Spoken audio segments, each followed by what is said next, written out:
സ്ഥിരം വെടിനിർത്തലിനുള്ള America Iran ചർച്ചകൾ ഇസ്ലാമാബാദിൽ ഇന്നും തുടരും. നിർദ്ദേശങ്ങളിൽ ഇരുപക്ഷവും ഒരു വിട്ടുവീഴ്ചയും ചെയ്തില്ല. ഇറാനെതിരെയുള്ള സൈനിക നടപടികൾ തുടരുമെന്നാണ് ഇസ്രയേൽ പ്രധാനമന്ത്രി ബെഞ്ചമിൻ നെതന്യാഹു പറയുന്നത്. ഹോർമൂസ് കടലിടുക്ക് തുറക്കാതെ ചർച്ചയിൽ കാര്യമായ പുരോഗതി ഉണ്ടാകാൻ ബുദ്ധിമുട്ടാണെന്നാണ് അമേരിക്ക പറയുന്നത്.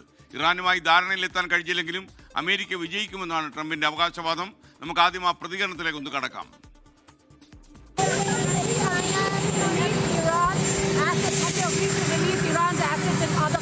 We're going to see what happens. We're in very deep negotiations with Iran. We win regardless. We've defeated them militarily. They've dropped a couple of water mines. You call them water mines in the boat. We've defeated all of their water boats too. Their navy has gone 158 ships.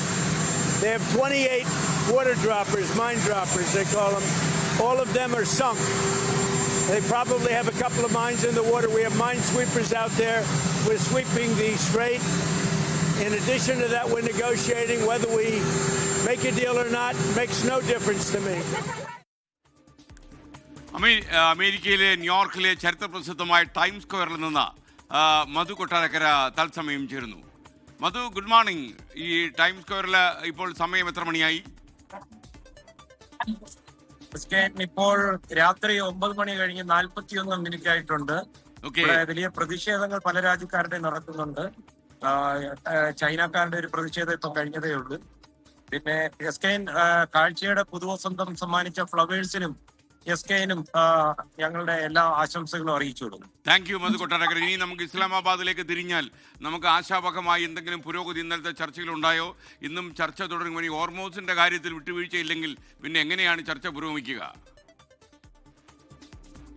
എസ്കെൻ അങ്ങയുടെ ഭാഷയിൽ പറഞ്ഞാൽ സമാധാനത്തിന്റെ വെള്ളരിപ്രാവ് പറക്കുമോ ഇല്ലയോ എന്ന് ലോകം മുഴുവൻ ഇസ്ലാമാബാദിലെ ആ Serena ഹോട്ടലിലേക്ക് കണ്ടുപിടിച്ച് ഇങ്ങനെ നോക്കിയിരിക്കാൻ തുടങ്ങിയിട്ട് മണിക്കൂറുകളായി. 15 മണിക്കൂർ തുടർച്ചയായ മാരത്തോൺ ചർച്ചകൾ 5 റൗണ്ട് ഇതിനോടകം പൂർത്തീകരിച്ചു. ഇപ്പോൾ സാങ്കേതികപരമായിട്ടുള്ള ചർച്ചകളാണ് ഇനി തുടരാനുള്ളത്.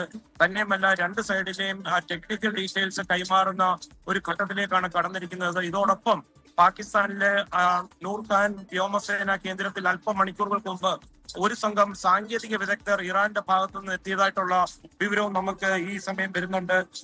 അമേരിക്കയെ സംബന്ധിച്ച് JD വാൻസ് ആണ് ഈ ചർച്ച നയിക്കുന്നത്. അതേസമയം ഇറാനില് അവരുടെ ഇറാൻ സ്പീക്കർ മുഹമ്മദ് ബാഗർ ഖലീബാഹു ആയിരുന്നു ചർച്ചകൾ നയിച്ചുകൊണ്ടിരുന്നത്. പക്ഷേ ഇപ്പോൾ അവിടുത്തെ ഒരു കർക്കശക്കാരനായ കടുംപിടുത്തക്കാരനായ ബാഗർ ഖാനിയും കൂടെ ഈ ചർച്ചകൾക്ക് നാളെ തുടർ ചർച്ചകൾക്കായിട്ട് ഇവരോടൊപ്പം ചേരുമെന്നുള്ള വാർത്തകൾ വരുന്നുണ്ട്. അതുകൊണ്ട് ഈ ചർച്ചയുടെ ദിശ ഏത് വഴിക്ക് പോകുമെന്ന് സംശയിക്കേണ്ടിയിരിക്കുന്നു. എന്നാൽ ഇറാൻ സ്റ്റേറ്റ് മീഡിയ ഇങ്ങനെ ഒരാൾ ഈ ചർച്ചയിലേക്ക് ചേരുന്നു എന്നുള്ള കാര്യം നിഷേധിച്ചിട്ടുണ്ട്.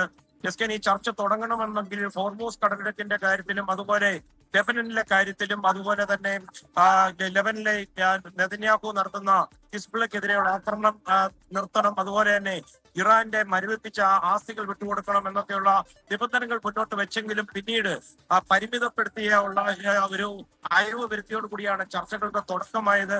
ചർച്ചകളെ പറ്റി വൈറ്റ് ഹൗസ് വളരെ പോസിറ്റീവ് എന്നാണ് ഇതുവരെ പറയുന്നത്. ഹോർമൂസ് കടലിടുക്കിന്റെ കാര്യത്തിൽ കടുംപിടുത്തം തുടരുന്നു എന്നുള്ള റിപ്പോർട്ടുകളാണ് ഇപ്പോഴും വന്നുകൊണ്ടിരിക്കുന്നത്. പാകിസ്ഥാൻ ഒരു നിർദ്ദേശം മുന്നോട്ട് വെച്ചിട്ടുണ്ട്. സംയുക്ത സേന ഹോർമൂസ് കടലിടുക്കിലൂടെ പോയി കാര്യങ്ങൾ പരിശോധിക്കുന്നതാണ് പാകിസ്ഥാൻ മുന്നോട്ട് വെച്ചിരിക്കുന്ന നിർദ്ദേശം. അതേസമയം ഡൊണാൾഡ് ട്രംപ് ഇതിനെ വളരെ താഴ്ത്തിക്കെട്ടുന്ന രീതിയിലാണ് ഈ ചർച്ചകളെ കാണുന്നതെന്നാണ് അദ്ദേഹത്തിന്റെ വാക്കുകളിൽ വരുന്നത്. ചർച്ചകൾ ഏത് രീതിയിൽ പോയാലും അമേരിക്ക ജയിച്ചു, യുദ്ധം തുടരും, അല്ലെങ്കിൽ ലക്ഷ്യത്തിൽ എത്തും എന്ന് പറഞ്ഞ ഡൊണാൾഡ് ട്രംപ് ഇപ്പൊ മയാമിയിൽ ഒരു ഗുസ്തി മത്സരത്തെ കാണാൻ വേണ്ടി പോയിരിക്കുകയാണ്. വൈറ്റ് ഹൗസിലില്ല.